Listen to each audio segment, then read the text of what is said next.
अधिकारी साळुंखे अण्णांचा देखील सत्कार या ठिकाणी आमदार साहेबांच्या शुभ हस्ते या ठिकाणी संपन्न होतोय। चला आपल्या सर्वांचं लाडके व्यक्तिमत्व आदरणीय दीपकजी चव्हाण साहेब फलटण कोरेगावचे लोकप्रिय माजी आमदार हे ताईला विनंती करतो की आपण या ठिकाणी मनोगत थोडक्या पहिले व्यक्त करावं। विविध विकास कामाच्या उद्घाटन आणि लोकार्पण सोहळ्यासाठी व्यासपीठावरती उपस्थित असलेले आपल्या फलटण तालुक्याचे आदरणीय वंदनीय आणि उच्च शिक्षित सुसंस्कृत शांत संयमी असे नेतृत्व महाराज साहेब, त्याचबरोबर आपल्या सर्वांचे लाडके बाबा फलटण कोरेगाव मतदारसंघाचे माजी आमदार, मी माझे म्हणणार नाही, ते कालही आमच्यासाठी आमदार होते, आजही तेच आमच्यासाठी आमदार आहेत आणि उद्याही तेच आमच्यासाठी आमदार राहणार आहेत असे दीपकराव चव्हाण साहेब, व्यासपीठावरील उपस्थित सर्वमान्य आणि पंचकृषीतनं जमलेले सगळे ग्रामस्थान, पत्रकार बंधू भगिनीनो, आज एकंदरीत विकास कामाचा आकडा बघितला तर त्या आकड्याचे शून्यही आपल्याला म्हणता येणार नाही। एवढ्या मोठ्या प्रमाणात विकास कामाचा निधी हा महाराज साहेब, बाबा आणि माझे आमदार दीपकराव चव्हाण साहेब यांच्या माध्यमातून कोळकी या गावासाठी आलेला आहे। आपण सर्वसामान्य जनता मगाच्यापासून आपण ऐकतोय आलेले गेलेले, आलेले गेले, पण मी एवढंच म्हणेल जे गेले ते कधीच राज्यगटाचे नव्हते, ते फक्त सत्तेला हापापलेले, पदाला हापापलेले, पैशाला हापापलेले आणि कॉन्ट्रॅक्ट याला हापापलेले होते। ते आले, त्यांनी ड्रामा केला, पदवी घेतली आणि स्वतःचा सातबारा, कुणीही बघा जे गेले त्यांचा अगोदरचा सातबारा आणि इथून सोडून जाताना त्यांचा फुगलेला सातबारा, त्यांनी विकास केला, मी मान्य करते, पण त्यांनी विकास जनतेचा नाही, त्यांनी विकास स्वतःचा केला। त्यामुळे त्यांच्यावरती किती विश्वास ठेवायचा, त्यांच्या मागे किती जायचं, हे कोळकी गावातल्या ग्रामस्थांनी खरोखरच विचार करून निर्णय घ्यावा असं मी सांगेन। आज आपण बघतोय की फलटण तालुक्यामध्ये हजारो कोटीचे विकास कामासाठी निधी महाराज साहेबांनी आणला, बाबांनी आणला आणि आमदार साहेबांनी आणला, पण आपल्याला एक असा ट्रेंड चालू झालाय की निधी राजगटाचा, वर्क ऑर्डर आणली राजगटाने, पण आमच्याकडे ट्रेंड आहे फलटणला एक बॅनर लावायचा, नेत्याचा फोटो लावायचा आणि सत्ता आहे म्हणून आम्ही नारळ फोडायचा, पण जनता त्यांच्या असल्या फसव्यागिरीला भूल थापांना बळी पडणार आहे। अरे खोटं वागा, पण त्याला पण थोडंसं लिमिट ठेवा। ज्यांनी विकास निधी आणण्यासाठी पाठपुरावा केला तो विकास निधी आणला आणि खुशाल निर्लज्जासाठी जर तुम्ही नारळ फोडत असताल तर कुठेतरी स्वाभिमान ही गोष्ट मला वाटतं की फलटण तालुक्यातून नष्ट होत चालली असं मला वाटतंय। आज आपण बघतो एक फलटण तालुक्यामध्ये नेरेटिव्ह सेट करायचा चाललाय की 25-30 वर्षामध्ये महाराज साहेबांनी काय केलं, 25-30 वर्षामध्ये बाबांनी काय केलं। अरे 25-30 वर्षामध्ये फलटण तालुक्याला जो दुष्काळाचा कलंक आहे तो महाराज साहेबांनी पुसला। 25-30 वर्षामध्ये आपल्या तालुक्यातील सर्वसामान्य मुलांना तालुक्यामध्ये शिक्षण मिळावं त्यासाठी उत्कृष्ट शिक्षण संस्था स्थापन त्यांनी केल्या। फलटण तालुक्यातील तरुणांना रोजगारासाठी बाहेर जाऊ नये, त्यांना फलटण तालुक्यामध्येच रोजगार मिळावा म्हणून इंडस्ट्री झाली, उत्तम प्रकारे 2 साखर कारखाने चालू केले, गोविंदच्या माध्यमातून हजारो तरुणांना रोजगार निर्मिती केली, कमीच्या माध्यमात आज 6,000 तरुणांना तिथे नोकरी मिळते। मी म्हणते ठीक आहे, तरुणांना माझं म्हणणं आहे की उपकाराची परतफेड करता आली नाही तरी चालेल, पण त्या उपकाराची जाणीव मात्र तुम्ही नक्की ठेवा। आज फलटण तालुक्यामध्ये कधीही जाती पाती हा ह्या जातीचा तो त्या जातीचा असं राजकारण फलटण तालुक्यामध्ये झालेलं नव्हतं, पण आज आपण 5-6 वर्षामध्ये बघतोय जाती जातीचे गट झाले, जाती जातीच्या गटांना फिरवलं जातंय। महाराज साहेबांच्या बद्दल, बाबांच्या बद्दल चुकीचा मेसेज सर्वसामान्य लोकांच्या मध्ये पोहोचवण्याचं काम यांनी केलेलं आहे। मात्र तरुणांना एवढंच म्हणणं आहे, थोडंसं पाठीमागे जा, हा माळी, हा धनगर, हा चांभार, हा कुंभार असं काहीही नव्हतं। ओपनचं संधी असतानाही नेहमी महाराज साहेबांनी इतर जातींना न्याय देण्यासाठी त्यांना पद दिलं आणि न्याय दिला आहे। आज गेलेला प्रत्येक जण म्हणतो आमच्यावरती अन्याय झाला, तुमचे सातबारे फुगले, हा तुमच्यावरती अन्याय आहे, तुम्हाला पद दिली हा तुमच्यावरती अन्याय आहे, तर तुम्हाला कोट्याची लाखोची टेंडर देऊन तुमचे सातबारे मोठे केले हे अन्याय। आणि जर खरोखर असा अन्याय असेल तर मी असा अन्याय सहन नाही ना, हसत मी असं म्हणेल की कधीतरी माझ्यावरही असा अन्याय करा, मला तो आवडेल।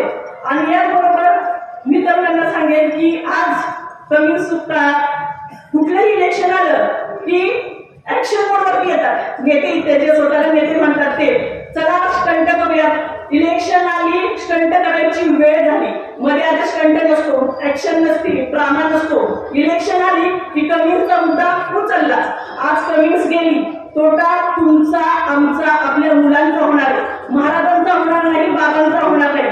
त्यामुळे चुकीच्या लोकांच्या पाठीमागे राहून चुकीच्या वृत्तीला खतपाणी घालू नये असं माझं तरुणांना विशेष असं म्हणणं आहे. त्यांनी याचा खरोखर सतसत विवेक बुद्धी शाबूत ठेवून विचार करावा. आज आता ग्रुपवरती फिरते मटण निषेध, आणि तुम्ही आमचा निषेध का करताय? ज्यावेळेस संत ज्ञानेश्वर महाराजांची पालखी पलटणमधून खाली जाती ना जाती तेव्हा नगरपालिकेची जो ड्रामा झाला तेव्हा तुम्हाला निषेध करावा असं वाटलं नाही का? तर ते प्रशासन तुमचं होतं, तिथं हलणारी सूत्र तुमची होती, म्हणून तुम्हाला निषेध नाही. आणि आज तुम्हाला निषेध आहे. सोयीनुसार अर्थ लावणे हे सध्या विरोधकांचं चालू आहे. निषेध का करायचा? माळी समाजाला वाटलं पाहिजे अरे हे चुकीचं आहे, धनगर समाजाला वाटलं पाहिजे हे चुकीचं आहे. सगळे समाज, सगळी माणसं सगळे एकसारखे आहेत. फक्त जातीचं राजकारण पैठण तालुक्यामध्ये फक्त मतासाठी चालू केलेलं आहे. हे माझ्या तरुणांना आव्हान आहे की या जाती पातीच्या राजकारणाचं तुम्ही भुलून जाऊ नका. नेहमीच महाराज साहेबांनी बाबांनी सर्व लोकांना समान न्याय द्यायचा प्रयत्न केलाय. थोडं भूतकाळाची माहिती घ्या तेव्हा आपल्याला समजेल की योग्य न्याय आपल्याला कुणी दिला आहे. विरोधक नावं ठेवतोय, ठीक आहे, ते विरोधक आहेत, त्यांनी नावं ठेवावं त्याचं देर नाही. पण अरे नावं ठेवताना तुमच्या नेत्यांनी ह्यांच्यापेक्षा जर बेस्ट केलं तर अवश्य तुम्ही नावं ठेवा. पण तुमच्या नेत्यांनी आमच्या नेत्यांच्या दुप्पट पाणी आणलं, नावं ठेवा, आम्ही स्वागत करू. तुमच्या नेत्यांनी तालुक्यातल्या तरुण मुलांच्या शिक्षणाची सोय केली, तुम्ही त्यांचं कौतुक करा, आम्ही ते मान्य करू. तरुणांच्यासाठी रोजगार आणा, आम्ही त्यांचं कौतुक करू. पण तुम्ही करताय काय? शून्य. आणि फक्त विरोध करायचा, चुकीचं नॅरेटिव्ह सेट करायचं. आणि 25 वर्षात काय केलं, 30 वर्षात काय केलं? अरे बाबा, तू ज्या शाळेमध्ये शिकला ती शाळा त्यांनी उभा केली. तुझा मुलगा, तुझी तुझा नातू ज्या संस्थेमध्ये शिकतोय ती त्यांनी उभा केली आहे. ज्यावेळेस तुझा नेता ते गव्हर्नमेंट कॉलेज आले तेव्हा आम्ही नक्की त्यांचं कौतुक करू. ज्यावेळेस पैठण आपण बघतो की आगर किती अंधूळ, जिथं कुसळ उगत नव्हती तिथं औषधासाठी ऊस हवा असेल तर ते आपल्या भागात येत होतं. आज तिथं ऊसाचे मळे झाले. खरोखरच त्या लोकांनी देवाच्या बरोबर महाराज साहेबांचा फोटो लावला पाहिजे. पण आपल्याला उपकाराची मदतीची जाणीवच राहिलेली नाही. आज समाज एवढा कमर्शियल आणि प्रॅक्टिकल कसा झाला हे बघूनच खरंच फार वाईट वाटतं की ज्यांनी आपल्या कुटुंबाला जेवढा वेळ दिला नाही तेवढा पैठण तालुक्याच्या विकासासाठी दिला. आणि देऊन परतफेड म्हणून तालुका त्यांना काय देतोय? माझं एवढंच म्हणणं आहे जाता जाता की पैठण हे चुकीच्या दिशेला चाललेलं आहे, त्याची दशा झाल्याशिवाय राहणार नाही. त्यामुळं पैशाच्या हारी न जाता जे सुसंस्कृत उच्च शिक्षित असं आपलं नेतृत्व आहे, महाराज साहेब, बाबा, आमदार साहेब, पिटू बाबा यांच्या पाठीमागे खंबीरपणे उभे राहा. जे गेले त्यांचा विचार करू नका, ते तुमच्या विकासासाठी गेलेले नाही, ते स्वतःच्या विकासासाठी गेलेले आहे. ते राजघाटाचे कालही नव्हते, आजही नव्हते.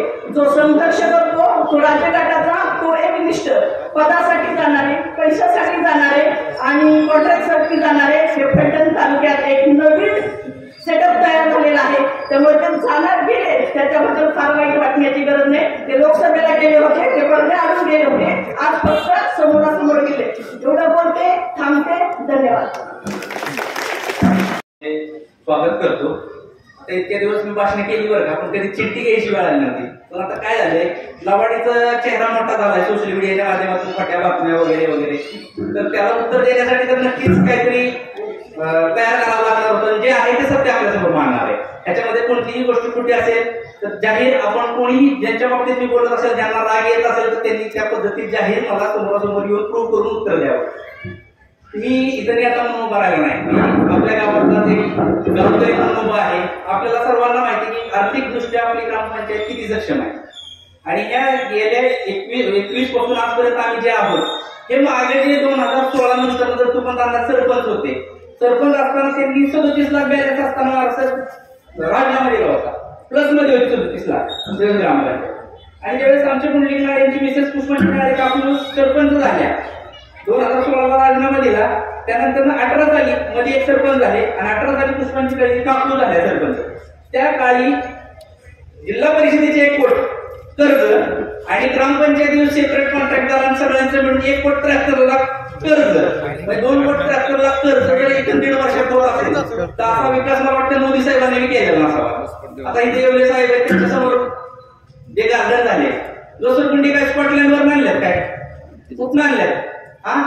आणि पाण्याचा पाऊस पडला तर चिखल होतो.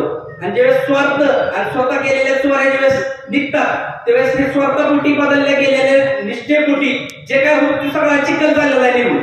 आणि जे काय ते राजगड साबूत आहे सगळं जे काय आहे ते त्याच्यानंतर तुम्हाला सांगायचं म्हणलं तर आतापर्यंत संजीवराजेंकडं किंवा रामराजेंकडे जायचं म्हणलं स्थानिक नेत्यांना ते स्वतः जात होते. पण आता ते पूर्वी 5 वर्षापर्यंत काय झालं, 2-3 जण आहेत, बाबा चिडतील, बाबा असं करतील, बाबा तसं करतील, नेत्यांपर्यंत पोहोचवायचं, खाली लोकांपर्यंत पोहोचवायचं. अरे ज्या नेत्याने तुम्हाला एवढं सर्व मोठं केलं, पदं दिली, तुमचा काही संबंध नसताना तुम्हाला सरपंच केलं, गावचं कॉन्ट्रॅक्टर केलं, टेस्ट रिपोर्ट तुम्ही खोटे दाखवून करोड रुपये कमवले, आणि त्या नेत्याला सोडताना तुम्हाला जरा सुद्धा काय वाटलं नाही. विचार करण्याची बाब आहे.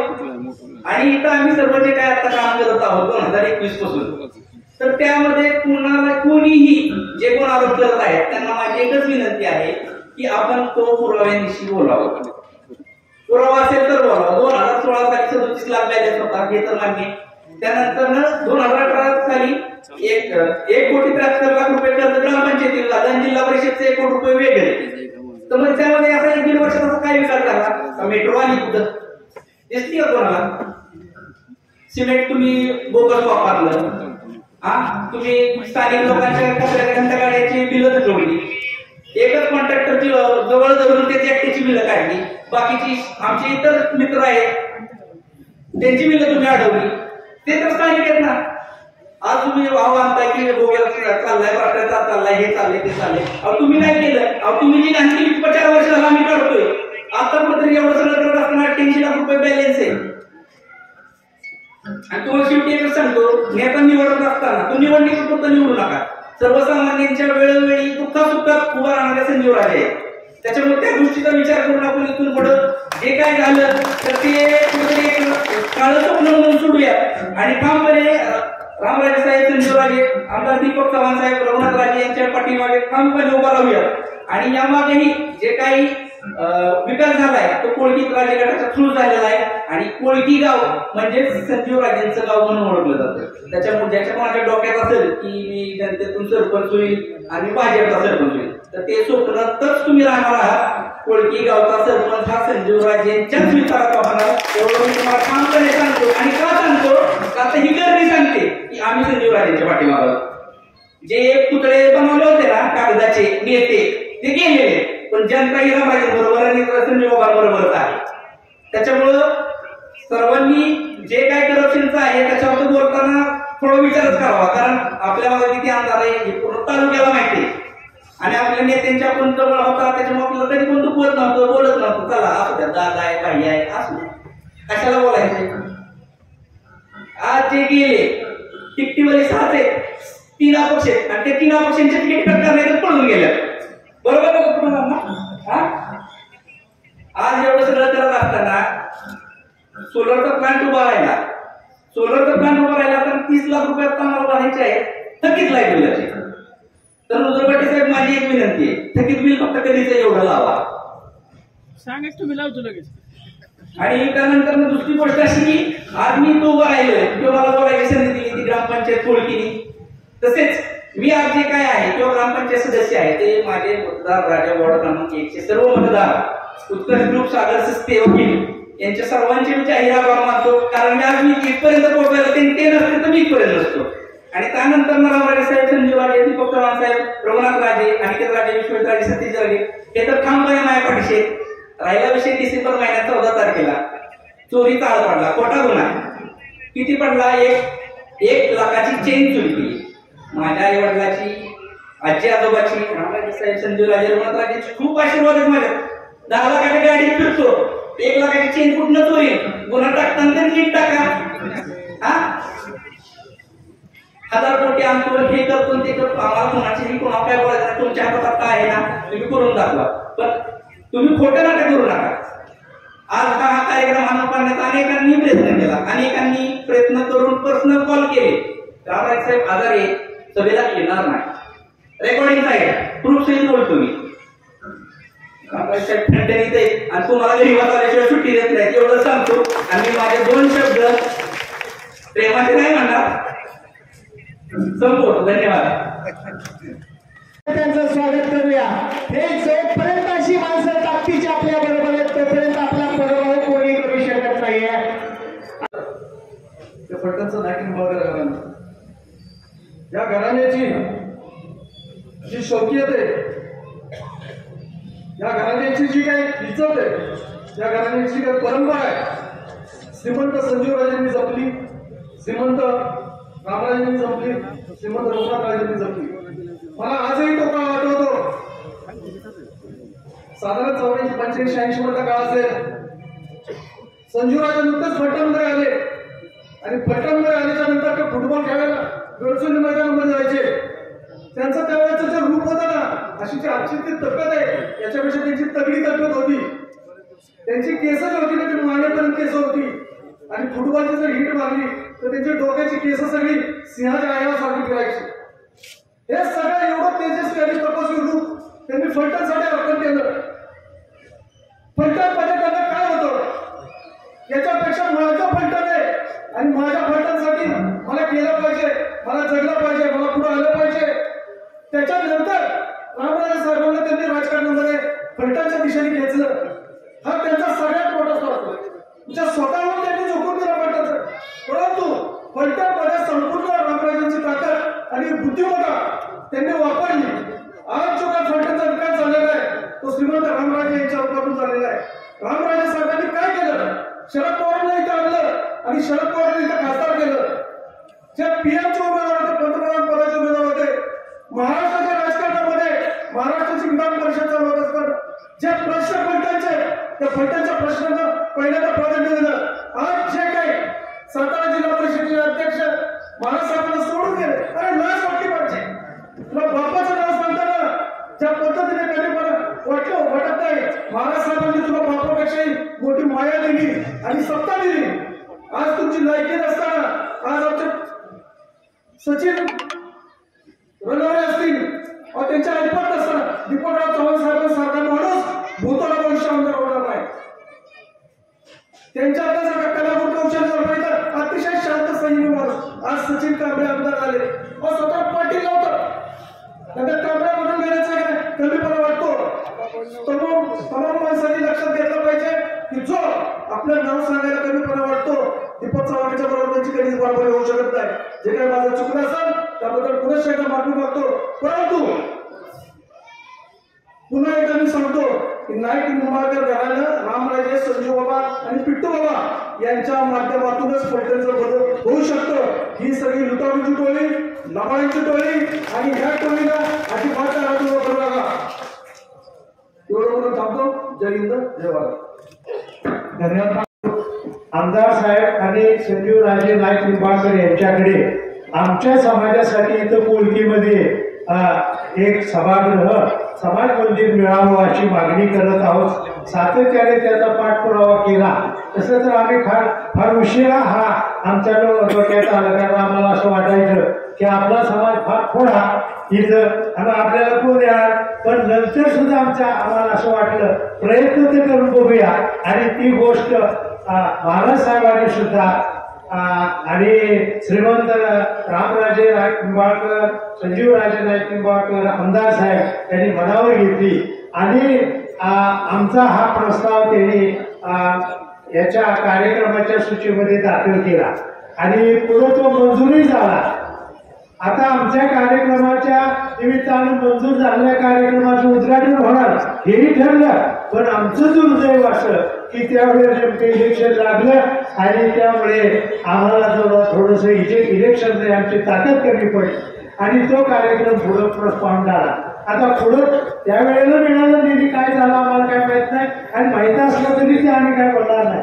पण तरी सुद्धा यामध्ये पुन्हा लक्ष घालून यावेळेचे सरपंच आमचे विक्रम पकाले, आणखी डॉक्टर नायक आणि संजीवराजे नाईक निंबाळकर, आमदार साहेब आणि रामराजे या सर्वांनी पुन्हा त्यासाठी निधी उपलब्ध करून दिला आणि त्या कार्यक्रमाचा शुभारंभ आज होतोय. त्याबद्दल मी समाजाच्या वतीनं त्यांना धन्यवाद देतो, आभार मानतो. पण त्याही पुढे आमची अशी मागणी आहे की तेवढं सभागृह आमच्या समाजाला पुरेसं नाही. आमचा माणूस आहे की त्याला जोडून एक मोठी लायब्ररी किंवा आणखीन एखादं सामाजिक उपग्रह किंवा उपक्रम करण्यासाठी थोडीशी जागा वाढवून मिळावी अशी आमची विनंती आहे. तिथं छोट्याशा सभागृहामध्ये आम्हाला सर्व कार्यक्रम करता येत नाही. माऊलींची जेव्हा पालखी येते त्यावेळेला आमच्या समाजाची एक दिंडी असते, त्या दिंडीला तिथं जागा आम्ही उपलब्ध करून देण्याचा विचार करीत आहोत. आमच्या या मागणीचा आणि महाराज साहेबांनी आणि संजीव बाबे नाईक निंबाळकर आमदार साहेबांनी विचार करावा. आणि अजून एक विनंती आहे की तालुक्यात जेवढी जेवढी गावं आहेत त्या सर्व गावामध्ये काही थोड्या मोठ फरकानं होईना आमच्या समाजासाठी एखादं सभागृह किंवा समाज मंदिर बांधण्याची आम्ही तुम्हाला विनंती करत आहोत. त्याचा आपण सानुकूल विचार करावा. आणि या प्रसंगी मला इथं बोलण्याची संधी दिली त्याबद्दल सर्वांचे मी आभार मानतो. आणि विशेष करून या जे संयोजक आहेत, निवेदक आहेत, आमच्या कोल्डे मॅडम आहेत आणि आमच्या माजी सरपंच सगळ्यांना मी धन्यवाद देतो आणि आपल्या सर्वांना सुद्धा धन्यवाद देतो. जय हिंद, जय महाराष्ट्र. श्रीमंत संजीवराजे आणि आमदार विठोबराव चव्हाण, त्याचप्रमाणे धनंजय पवार, त्याचप्रमाणे आमचे कारखान्याचे संचालक, त्याचप्रमाणे मार्केट कमिटीचे व्हायचे व त्यांचे सर्व सहकारी समोर बसलेले तर जास्त संख्येने उपस्थिती वाढतात. या गावच्या सरपंच पगारे, त्याचप्रमाणे उपसरपंच डॉक्टर अशोक नाळे, स्टेजवरील सर्व मान्यवर, समोर बसलेले सर्व कृतीचे ग्रामस्थ, आपल्या सर्वांचं स्वागत करतो. आणि आज कोळकीमध्ये डॉक्टर अशोक नाळेंनी यादी वाचली. या यादीमध्ये 67 ते 70 कोटी, माझ्या माहितीप्रमाणे डॉक्टर लाख मधले, परंतु 67 ते 70 कोटीपर्यंतची कामं या कोळके गावामध्ये झालेली आहेत. आणि त्यांचं संपूर्ण श्रेय श्रीमंत रामराजे, संजीवराजे आणि आमदार साहेब यांना जातं. ग्रामपंचायत कशी चालवायची, काय चालवायची मला चांगलं माहिती आहे. गेले 30 वर्ष मी ग्रामपंचायत चालवतोय आणि काही अडचणी येतात ते सुद्धा मला माहिती आहे.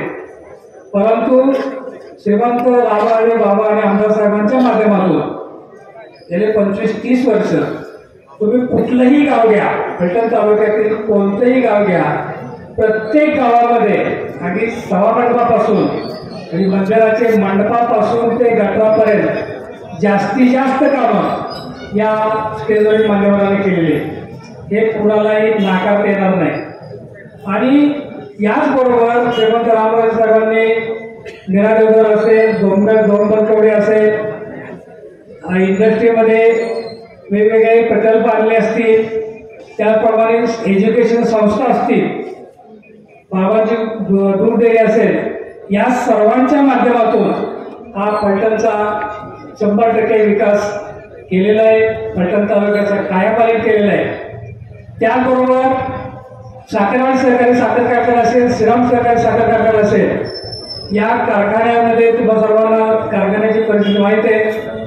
साखरवाडी कारखाना अडचणीत होता, त्यातून मार्ग काढून महाराजसाहेबांनी त्या पद्धतीने आता कारखाना जवळजवळ 10,000 मेट्रिक टन कसं होईल या पद्धतीनं चालू आहे.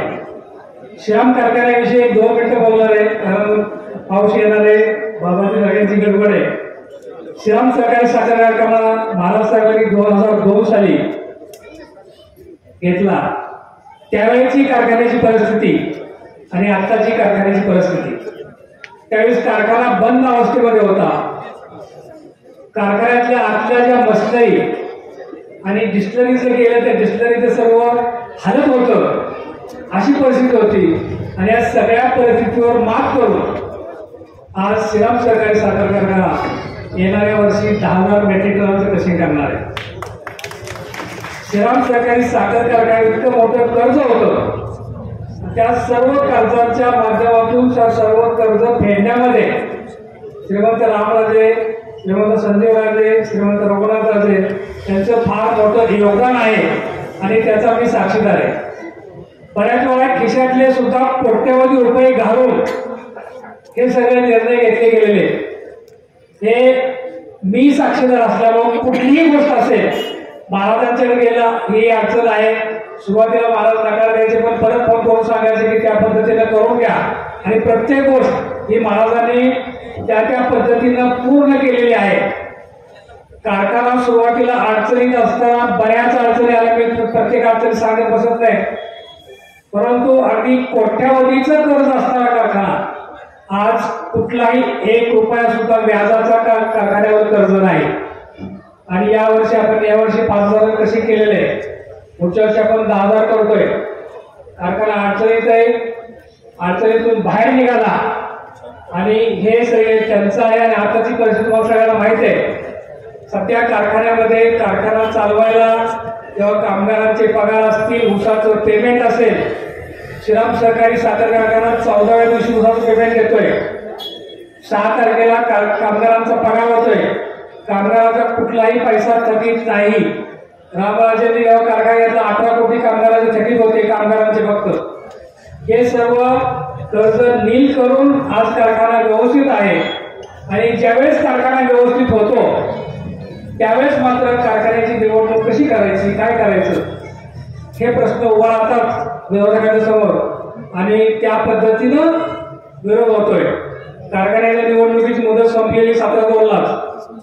आम्ही आमच्या पद्धतीनं नियमाप्रमाणे मतदार याद्या असतील, ते काय कागदपत्र जे निवडणुकीसाठी लागतात ते निवडणूक निर्णय अधिकाऱ्याकडे सुपूर्द केले. निवडणूक निर्णय अधिकाऱ्यांनी मतदार याद्या सगळ्या जाहीर केल्या, त्याच्यावर दोघांची मतं मागितली, त्याच्यावर कोणाचं ऑप्शन असेल ते सुद्धा झालं. निवडणूक याद्या फायनल झाल्या, निवडणूक जाहीर झाली, निवडणुकीच्या तारखा सुद्धा फायनल झाल्या.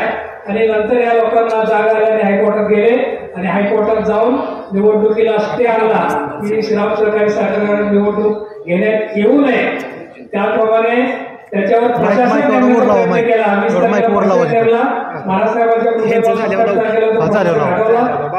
श्रीराम कारखान्यामध्ये ज्या काही गोष्टी झाल्या त्या पारदर्शक झाल्या आणि त्यांना असं काही वेगळं झालं असं त्यांना सिद्धच करता आलं नाही.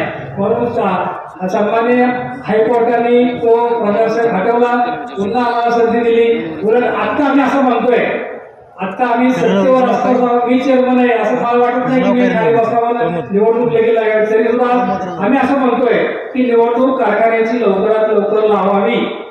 आमचं जे रिट पिटिशन आहे ते निवडणूक लावा म्हणून आहे. आमची मुदत संपलेली, निवडणूक लावा, आमची काही हरकत नाही. विरोधकांचं म्हणणं असं आहे की निवडणूक लावू नये, हा एक विरोधाभास आहे. कदाचित त्यांना काय साध्य करायचं आम्हाला माहित नाही. कदाचित नगरपालिका, पंचायत समिती, जिल्हा परिषदच्या निवडणुका झाल्यानंतर कारखान्याची लावावी असं त्यांच्या डोक्यात. याचं कारण असं आहे की श्रीराम सहकारी साखर कारखाना महाराज साहेब घेतल्याशिवाय राहणार नाही आणि त्यामध्ये आत्ताच्या याच्यामध्ये काही बदल होणार नाही. हा कारखाना राजेसाहेबांच्या राज्य गटाकडेच राहणार. कदाचित त्यांना ते स्वप्न असेल किंवा त्यांना वाटत असेल आणि त्यामुळे हे इलेक्शन पुढे जावेत आणि त्यामुळं हायकोर्टामध्ये जाणं आणि त्या पद्धतीनं केसेस दाखल करणं. आता अजून केसेस चालू आहे, थोड्या दिवसामध्ये निर्णय लागणार आहे. आम्ही अजूनही म्हणतोय की श्रीराम सहकारी साखर कारखान्याची निवडणूक लावावी आणि थोड्या दिवसात लागेल असं मला तरी वाटतंय. कारण याचं का आणि आम्ही असं नेटाने का म्हणतोय, कारण श्रीराम सहकारी साखर कारखान्यामध्ये गेले 23 वर्ष महाराजसाहेबांनी बाबांनी जे लक्ष घातलेले ते लक्ष घालून कारखाना सुस्थितीमध्ये आणलेला आहे. कारखान्यामध्ये काहीही अडचण नाही. भविष्यामध्ये याच्यापेक्षा तशी जास्त कसं होईल या पद्धतीने प्रयोग चालू आहे. डिस्टिलरीमध्ये आता डिस्टिलरी हे साधारण 30 KLPD आहे, ती 90 KLPD आपल्याला करायची. तरी वेगवेगळ्या माध्यमातून श्रीराम कारखाना आणि डिस्टिलरीची प्रगती कशी होईल हे आतापर्यंत महाराजसाहेबांनी बाबांनी पाहिलेलं आहे. आणि त्यामुळे सभासदांनाही माझी नम्रतेची विनंती आहे की कारखाना कोण चांगलं चालवतंय त्या पद्धतीनं आपण निर्णय घ्यावा आणि महाराजसाहेबांचे हात बळकट करावेत अशी मी आपल्या सर्वांना विनंती करतो आणि माझे 2 शब्द संपवतो. जय महाराज. धन्यवाद.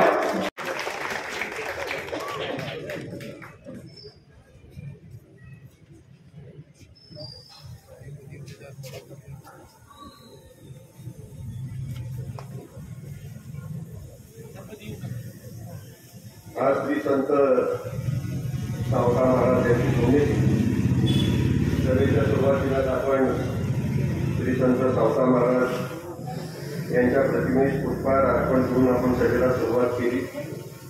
त्यांना आपल्या सर्वांच्याच वतीने मी मनापासून या ठिकाणी अभिवादन करतो आणि आपलं काम करत असताना त्या ठिकाणी ईश्वराची भक्ती, ईश्वराची आराधना कशी करावी आणि सर्व आपण एकच आहोत याचं ज्ञान देणारे, याची शिकवण देणारे श्री संत सावकार महाराज ते होते आणि आपल्याला सर्वांना त्याचा साथ निश्चितच आपल्या सर्वांना फार मोठा अभिमान. या कार्यक्रमासाठी आवर्जून ज्यांनी वेळ दिली आणि हा कार्यक्रम त्यांच्या हस्ते विविध आपण या ठिकाणी डिजिटल उद्घाटन केलं. काळाप्रमाणे आपणही बदलत चाललेलो आहे आणि थोडंसं पावसाचं त्या ठिकाणी मी व्यत्यय पावसाला कधीच म्हणणार नाही. पावसाला व्यत्यय म्हणणं फार मोठं थोडा जास्त झाला तरी पैठणला खपतो, परंतु नसला तर मग मात्र फार मोठी त्रास होती. पण त्यातूनही थोडी आपल्याला तकलीफ मिळालेली आहे.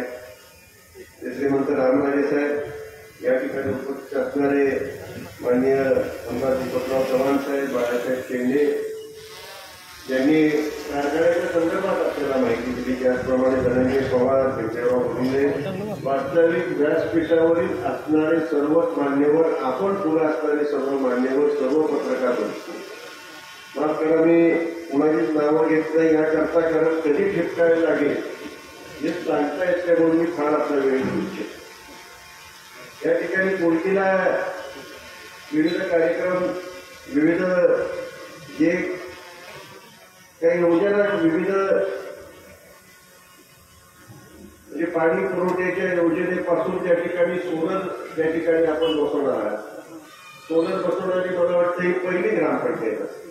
ही पूर्ण नळ पाणी पुरवठा योजना ही सोलरवरती त्या ठिकाणी सुरुवात करणारी पहिली ग्रामपंचायत. आणि हे विविध कार्यक्रम विविध भागातून खंडातून पैसे त्या ठिकाणी उपलब्ध, निधी उपलब्ध झाला आणि त्यामुळे आपल्याला एक पूर्ण करतात काही होऊ घातलं. आणि हे सर्व आपल्या गावच्या सरपंच, उपसरपंच आणि त्यांचे सर्व सहकारी यांच्या माध्यमातून या ठिकाणी आवर्जून मी दत्तोपंतांचं या ठिकाणी नाव घेऊ इच्छितो, कारण पुढची ग्रामपंचायत त्यांचं वेळोवेळी अत्यंत चांगल्या प्रकारचं मार्गदर्शन मिळतं. आणि अण्णांनाही कल्पना आहे अण्णांचं मार्गदर्शन ज्या ज्या ग्रामपंचायतीला होतं त्यावेळेला फारशी कुठल्याही प्रकारची अडचण त्यांनी आलेली नव्हती. आता माझ्या आधी या ठिकाणी आमचे उपसरपंच डॉक्टर नाणे अत्यंत पोटतिडकीने या ठिकाणी बोलले. त्याचं कारणच ते आहे की ह्या 5 वर्षामध्ये खऱ्या अर्थाने कोळकी ग्रामपंचायतीमध्ये थोडं काटकसरीच कामं आपल्याला करावी लागली. बाहेरून आपण निधी आणला याविषयी शंका नाही. आमदार दीपकराव चव्हाण होते, रामराजे आजही MLC आहेत आणि आपल्याला तत्कालीन शासनाच्या माध्यमातून सुद्धा चांगल्या प्रकारचं सहकार्य मिळत गेलं आणि त्यामुळे कोळकीला बऱ्यापैकी काम आपल्याला आलं. पण ही वस्तुस्थिती होती. आमचे जर तुम्ही त्यावेळेला उपसरपंच होता आणि या ठिकाणी नाळेताई ह्या सरपंच झाल्या होत्या आणि त्यावेळेला कोळकीला मोठ्या प्रमाणामध्ये देणं निर्माण झालं होतं. लाईटचं बिल सुद्धा त्या ठिकाणी भरता येणं अडचणीचं झालं होतं. त्यावेळेला गोविंद तुम्हाला त्या वर्षाचीच नव्हे तर पुढच्या वर्षाची सुद्धा त्या ठिकाणी आपण गोविंदच्या माध्यमातून जे काही ग्रामपंचायत कर असतो तो ऍडव्हान्समध्ये देतो आणि हळूहळू आपण ती मार्गी लावली, काटकसर करावी लागली. काटकसर करत असताना त्या ठिकाणी अनेक सदस्यांना सुद्धा ती अडचणीची वाटत होती. ग्रामस्थांचा फारसा प्रश्न येत नव्हता, कारण आपण वेगळ्या कोणत्या तरी निधीतून तो विकासाची कामं आपण कधीच थांबवली नाही, हे चालूच ठेवली. आणि असं करता करता आज त्या ठिकाणी पगारेताई सरपंच आहे, डॉक्टर नाळे उपसरपंच आहेत. आज कुठंतरी कोळकी ग्रामपंचायतची आर्थिकदृष्ट्या स्थिर झालेली आपल्याला दिसून. काही कारणं होती माझ्या आधीच्या वक्त्याने, ती कारणं आपल्याला सांगितलं. त्यावेळेला कोण नेमकं सरपंच होता आता तुम्हाला सर्वांनाच माहिती, मी ते काही सांगण्याची आवश्यकता. आणि त्यानंतर निवडणुका झाल्या. निवडणुकीनंतर ही जी काही परिस्थिती निर्माण झाली होती त्यावर आपण ती टप्प्याटप्प्याने क्रमाक्रमाने मात करत आता पुन्हा आर्थिकदृष्ट्या सबल अशा प्रकारची कोणतीची अर्थव्यवस्था कोणती ग्रामपंचायत आणली आहे असं म्हणलं तर काही चुकी नका. आता त्याला कोण जबाबदार होतं कोण जबाबदार नाही याला त्यात मी आता काही जाऊ इच्छित. आपण या ठिकाणी माझ्या पूर्वीची वेगवेगळ्या प्रकारची भाषणं आपण पाहिली ज्यांना प्रत्यक्षात त्या ठिकाणी आज जाणवतंय. आमच्या रेश्माताई या ठिकाणी बोलल्या, डॉक्टर नाळे बोलले की आपण कामे करतोय. त्या सभापती होत्या, त्यांना माहिती कशा प्रकारे कामं चालली होती, कशा प्रकारे कामं केली जात होती. आणि एवढं सर्व असताना एवढं सर्व आपण तालुक्यामध्ये असणाऱ्या पदाधिकाऱ्यांना त्या ठिकाणी नेते म्हणून काम करत असणाऱ्या कार्यकर्त्यांना सर्व भरभरून देत असताना त्या ठिकाणी इकडून तिकडं जायचं कारण काय आणि त्याची पोटतिडं त्या ठिकाणी उमटलेली आपल्याला पाहायला मिळाली. ही वस्तुस्थिती आहे. आता कोर्टीचं उदाहरण घेतलं, आपली सर्वांची जी खर्च की कोर्टीमध्ये आपण एवढी कामं करतो व ग्रामपंचायत सदस्य जे केवळ राजे गटाच्या माध्यमातून निवडून आले ते बरोबर नाही तर अपक्ष आलेले बरोबर. तुम्ही वेगळीच गंमत आहे. पहिलं कोण जायला पाहिजे होतं रवींद्रराव, इतकी सगळे बरोबर आहे. त्या ठिकाणी गायकवाड साहेब सुद्धा, पण ही सर्व राजे गटामुळे निवडून आली आणि त्यांना कुणाला काय कमी केलंय असं मला काही वाटत नाही. आता रामराजेंनी सचिन निळवण्याचे किती भले केले हे रामराजे नसतं. वस्तुस्थिती आहे का? आता केवळ ते चालू राहावं म्हणून जर उडी मारायची असेल तर ते दुर्दैव. 20 वर्ष आपण केलं का? आता ते तसंच चालू ठेवायला मग दुसरीकडे जायचं, नाहीतर आपलं सगळं बंद पडत.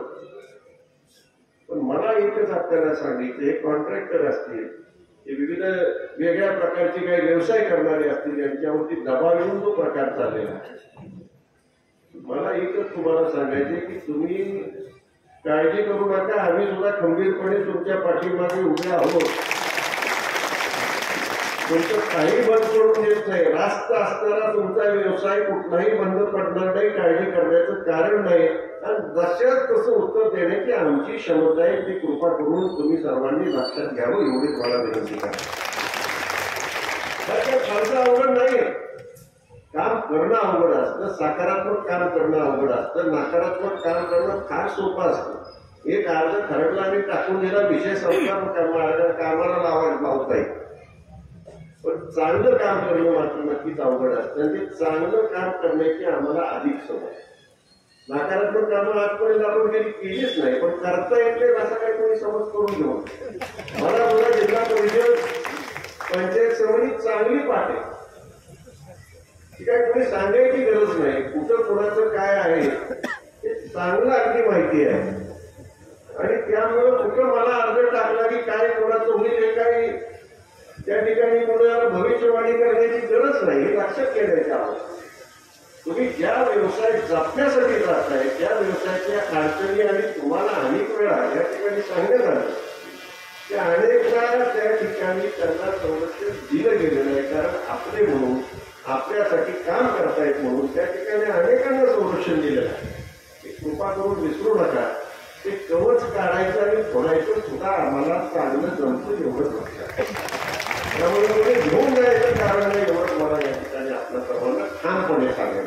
आणि हीच अपेक्षा मी बोलण्याची त्या सर्व मंडळींची. आता असं म्हणणे की तुम्ही मला आक्रमक बोला. आता वयाची 60 ओलांडल्यानंतर आणखी काय आक्रमक व्हायचं, पण वेळ आल्यानंतर कोणाही पेक्षा जास्ती आक्रमकता दाखवता येते. कृपा करून विसरू नका. आणि पुढचे जे काय असतील त्याला ढकललं तरी पडणारी येते तेवढंच लक्षात. त्यामुळे फार काही त्यांची काळजी करत जाऊ नका. फक्त त्या ठिकाणी सोशल मीडियाचा वापर करून आणि एका प्रकारे वेगळ्या प्रकारचं नॅरेटिव्ह त्या ठिकाणी सेट करायचं.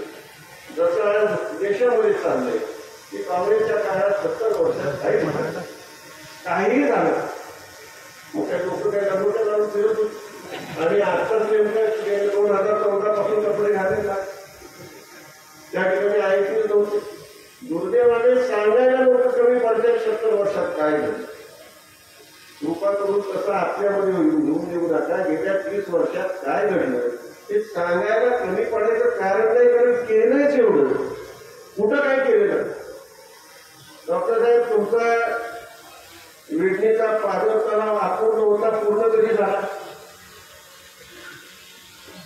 लक्ष्मीदेवी नाळे सभापती होत्या, त्यांच्या हस्ते आपण त्याचं पूजन केलं. त्या ठिकाणी तुमच्या शेजारी राजूरीचे धनंजयराव पवार बसले. तुमचं पादत्राव पूर्ण झालं. किती वर्ष अपूर्ण होता. हे तर किरकोळ छोट्या गोष्टी झाल्या, परंतु या तालुक्याचा पाण्याचा प्रश्न ज्यांनी कोणी सोडवला असेल केवळ फलटण तालुक्याचाच नव्हे तर पश्चिम महाराष्ट्रातील दुष्काळी भागाचा जर कोणी पाणी प्रश्न सोडवला असेल तर तो केवळ रामराजाने सोडायला असं म्हटलं हे जर मी विधान केलं आणि तुम्ही जर त्याचा इतिहास नुसता बऱ्याचा बघितला तर मी केलेलं विधान याच्यात किंचित सुद्धा असाध्यता तुम्हाला दिसणार नाही. रामराजे साहेब, संपतराव कैलासवासी, संपतराव देशमुख यांना सहकार्य करणारे पश्चिम महाराष्ट्रातील अपक्ष आमदार यांच्या माध्यमातून जो प्रश्न सुटला आहे अन्य कुणाच्या माध्यमातून सुटलेला नाही हे ठामपणे मी या ठिकाणी सांगू इच्छितो. आज सोलापूर जिल्ह्यात एवढा ऊस कुणामुळे वाढला? कृष्णापुरी झाले नसते तर एवढा ऊस वाढला? रामराजांनी सांगावं की सोलापूर जिल्ह्यामध्ये सर्वाधिक कारखाने आज आहेत जे कारखाने त्या ठिकाणी पाऊसमान वाढलं म्हणून आहेत.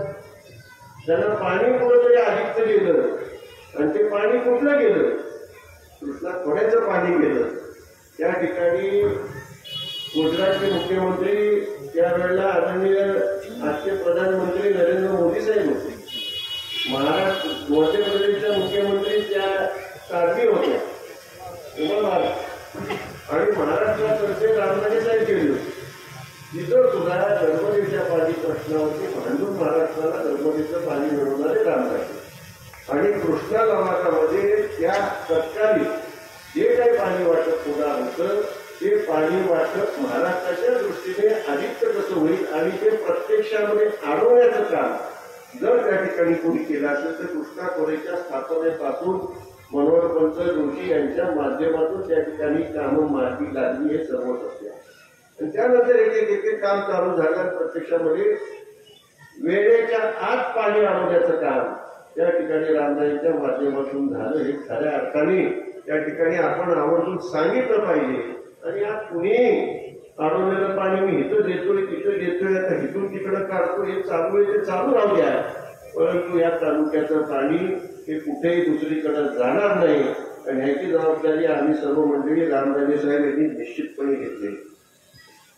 आजचा आपला हा काही हा विषय नाही.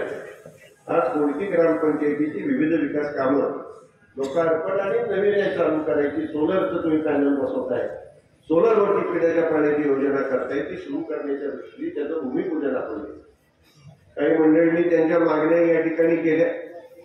असा एक समज आहे की आता आमदार वेगळ्या विचाराचा आहे, कामं कशी होणार विसरू नका. रामराजे साहेब सुद्धा आमदार आहेत आणि कुठल्याही मंत्र्याला कुठल्याही अधिकाऱ्याला आजही रामराजांनी त्या ठिकाणी पत्र दिलं तर ते काम होतच, ते मानव राहत नाही हे निवडून जातं.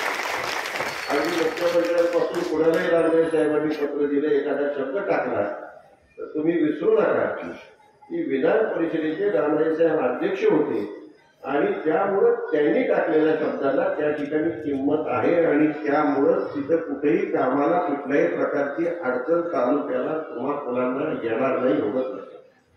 त्यामुळे इथं भीती घालायची. आता कामं कशी होईल, काम होत राहतील, काळजी करू नका. आणि आम्ही फलटण तालुक्यात खऱ्या अर्थाने राजकारणाच्या दृष्टिकोनातून खऱ्या अर्थाने समाजकारण आणि हा फलटण तालुका आपला विकासाच्या दृष्टीने पुढे आणायचा, शैक्षणिक दृष्ट्या, शेती दृष्ट्या, औद्योगिक दृष्ट्या पुढे आणायचा एवढाच विचार करून राजकारणात. तर तुम्ही मंडळी आम्हाला पिढ्या एवढं दिलेलं आहे, त्याची परतफेड करण्याचा आमचा छोटासा प्रयत्न आहे आणि तो आमच्या श्वासोश्वास असेपर्यंत आम्ही करत राहणारे. त्या ठिकाणी सत्ता असेल नसेल पण तुमच्यामध्ये राहूनच त्या ठिकाणी हा फलटण तालुक्याचा विकास निश्चितपणाने होत राहणार आणि ह्याच्यात कुणी आडवा येत असेल तर त्याला आडवा करण्याची सुद्धा ताकद आणि क्षमता आमच्यात आहे, एवढंच लागतं. आज जे चाललेलं ते काय फार चांगलं चाललेलं. त्या ठिकाणी कमींचा विषय कुणीतरी घेतला म्हणून तर देशमुख त्यांनी घेतला. त्याची वस्तुस्थिती आहे. कमींसारखी मल्टीनॅशनल कंपनी ती काय फक्त फलटणला काम करत नाही, भारताच्या अनेक ठिकाणी भारताबाहेर त्यांचं काम चालू आहे. त्या ठिकाणी एक पगार इथं असताना वेगळ्या पगारांचं रामराजांना द्यायला ती काही मोकळी बसली. म्हणजे काही खोटं नाटक त्या ठिकाणी शिजवायचं आणि लोकांपर्यंत पोहोचून जणू काही कमीच म्हणून सगळं काही रामराजेंना आम्हालाच मिळते असा फास निर्माण करायचा. एक मल्टीनॅशनल कंपनी अशा प्रकारचा कारभार करत असते. तुम्हाला माहिती करता सांगतो, त्यांच्या पुण्याला एक संप झाला होता. त्या संपातून त्यांनी 4 कामगार घरी ठेवले होते. पवार साहेबांनी सांगितलं सुप्रिया मागे लागले होते की यांना घ्या काही करून. ते मध्ये निर्णय झाला, एक सिस्टीम आहे, आम्ही घेणार नाही. अशी कंपनी कोणाला पैसे गुरुंगे सर आहेत मला वाटतं. आणि गुरुंगे सर कमीचे फार छोटे कामगार करत, त्यांच्यापेक्षा फार मोठे. ते सगळेच रामराजेंच्या घरी येऊन काही पैसे देतात. कमीचा पैसा त्यांच्या कामगारांच्या खात्यावर जमा होत असतो, तो काही कोणाला मिळत नाही. आणि हे सर्व एक वेगळ्या प्रकारचा नॅरेटिव्ह सेट करून तरुणांमध्ये या ठिकाणी विष करण्याचं काम करायचं, त्यांना दिशाभूल करायची, असे सगळे विषय चालले. शैक्षणिक दृष्ट्या फलटण तालुका कुठं माग आहे? फलटण तालुक्यात इंजिनिअरिंग कॉलेज आहे, ऍग्रिकल्चर हॉर्टिकल्चर कॉलेज आहे, बीफार्म कॉलेज आहे, बीफार्म कॉलेज आहे. काय कमी आहे फलटण तालुका? उत्तम प्रकारचं शिक्षणच फलटण तालुक्यात मिळतं. हे कशामुळे मिळतं? ज्यांनी काही आयुष्यामध्ये केलंच काही, केवळ त्या ठिकाणी लॉटरी लागली, पदं मिळाली आणि आता काहीतरी बोलत राहायचं, सोशल मीडियाचा वेगळ्या प्रकारे वापर करून गैरसमज पसरायचे, ह्याच्यापेक्षा दुसरं काय? आज सुद्धा मी ऐकले सर्व होऊ नये म्हणून प्रयत्न झाले. आज या ठिकाणी संत सावकार महाराजांची पुण्यतिथी, त्यामुळे असतं जेवण तसलं जेवण. आता मी आमदार आणि रामदाचे आम्ही शाकाहारी 100% आजच नाही, कायमच्या. त्यामुळं तो विषयच येत नाही. आणि आज ज्याला काय करायचं, ज्याला काय करायचं, तो ज्याचा त्याचा प्रश्न आहे. त्याच्यावर काय आपण काही प्रतिबंध आणू शकत नाही. आणि कोळशीमध्ये हॉटेलची लाईन आहे, कोणाकोणाचे हॉटेल आहेत? आज ते सगळे शाकाहारीच देणार आहात का? शेवटचा दिवस आहे.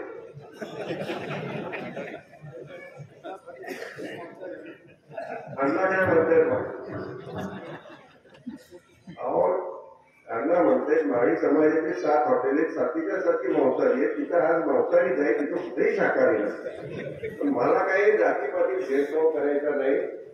संत सावकार महाराज काही जातीपातीत भेदभाव करत नव्हते.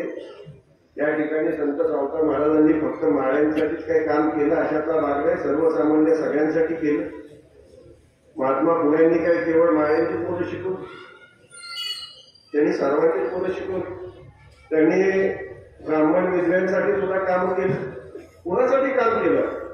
डोळ्यासमोर समाज ठेवून त्यांनी कामच केलं नाही. जे काही पद्धतीच होते त्या सर्वांसाठी महात्मा फुलेंनी काम केलं. सावित्रीबाई क्रांतीज्योती सावित्रीबाई फुलेंनी काम केलं.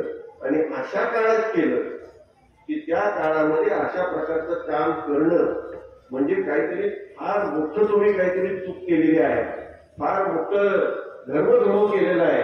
अशा प्रकारचा आम्ही परत निर्माण केला जात होता. स्वतःच्या घरातून त्याला बाहेर जावं लागतं. त्या काळामध्ये अशा आज काही कुणी कसंही काम केलं तरी त्याला काही फरक पडत नाही.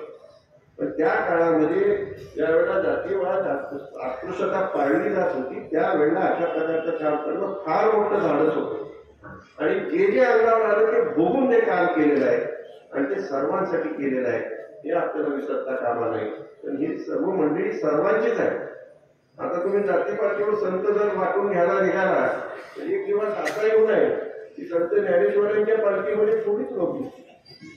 तशी वेळ येणार नाही, काळजी करू नका.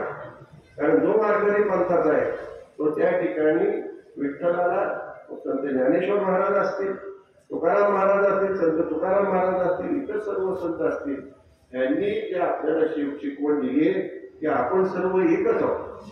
वारकरी पंथात तुम्ही बघितलं असेल, मोठा तुला छोट्याचे पाय शिवतो आणि छोटा तुला शिवतो. ते कारण काय? आता माझ्यापेक्षा डॉक्टरांना आणि त्याहीपेक्षा आमदारांना ह्याची जास्ती माहिती. आपले आमदार पंढरपूरला मंदिरामध्ये त्यांना कीर्तन भजन करण्याचा सुद्धा त्या ठिकाणी मान मिळाला. मला आजच्या आमदारांची काही माहिती नाही. त्यांनी काय कापायचं बंद केलंय का?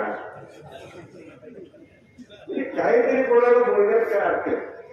आता मला धनंजय पवारांचं माहित आहे, पण डॉक्टरांपासून इथपर्यंत आम्ही सगळे शाकाहारी बोलून असं दिसत. डॉक्टरांनी मला वाटतं शिवले उडालं. आता धार्मिक कारण असेल, शारीरिक कारण असेल, पण आहे एवढं मात्र निश्चित त्यामुळे त्याची काही काळजी आहे ते विषय त्या ठिकाणी घेऊन काहीतरी त्याला वेगळा रंग देण्याचा तुम्ही प्रयत्न करू नये, एवढीच माझी त्या ठिकाणी भावना असेल. वास्तविक का कार्यक्रम रविवारी होणार होता, काही कारणांमुळे तो आज होतो एवढा. मी काही फार आपल्याला बोलून जास्त वेळ घेऊ इच्छित नाही, परंतु ओळखी गावांनी गेल्या अनेक वर्षांपासून मग राजेगड म्हणून असेल, राष्ट्रवादी काँग्रेस म्हणून असेल, रामरायच्या नेतृत्वाच्या माध्यमातून काम करताना असेल, आमच्या पाठीमागे नेहमीच ठामपणे उभं राहण्याची भूमिका घेतली. कधी असं घडलं नाही की कोळकी गाव बरोबर. मग पंचायत समितीची निवडणूक असेल, जिल्हा परिषदची असेल किंवा कुठली असेल, मुख्यतः मला राजकारणामध्ये जिल्हा परिषदेच्या माध्यमातून बरड कोळकी गटातून आलो ते केवळ तुमच्या सर्वांच्या मुळे.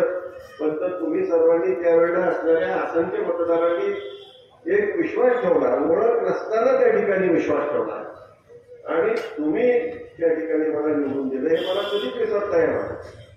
काय ओळख कोणाची नव्हती, काय ओळख पाळत काही नव्हती.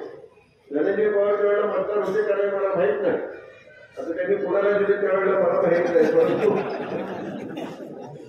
परंतु राजूरीतून सुद्धा त्यावेळेला चांगल्या प्रकारचं मतदान झालं.